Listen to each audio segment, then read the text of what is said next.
I-10 twin span bridge connecting New Orleans to Slidell was totally devastated during Hurricane Katrina.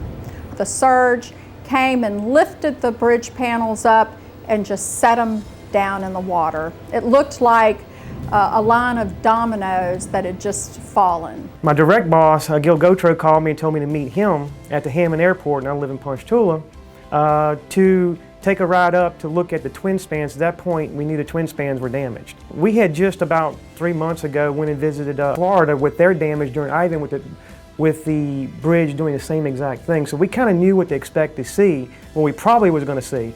Then we went up and we surveyed the area, plus I ended up taking a video with my camcorder I brought with me to the twin spans, and that's what they actually used to, right at first, determine how we're going to do the repair, which ones we're going to move to what side, and how much damage there actually was. We knew it was going to be a historic effort from our part because we've never had a bridge structure this big, this long, damaged to this amount.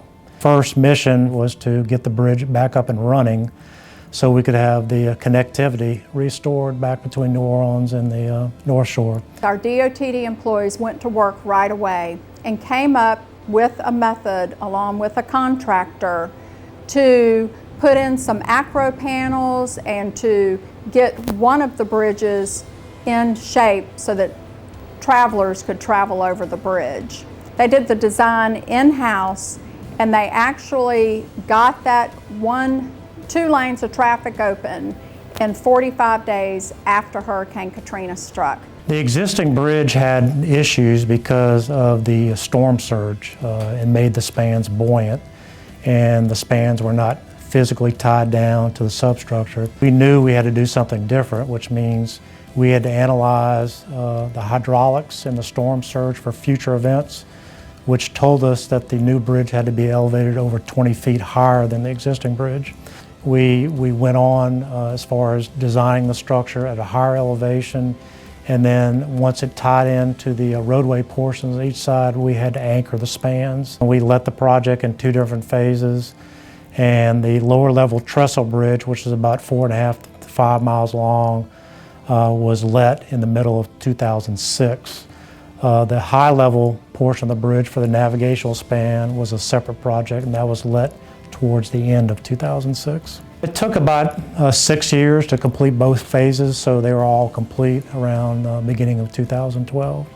The twin span used to be 4 lanes, it's now 6 lanes. So it's wider, it's higher. And actually the bridge was just renamed the Frank Davis Bridge. And what an incredible bridge it is, connecting New Orleans to Slidell. We knew after Hurricane Katrina that it was so important to get that vital corridor back up and running for the recovery efforts and for the economy of New Orleans.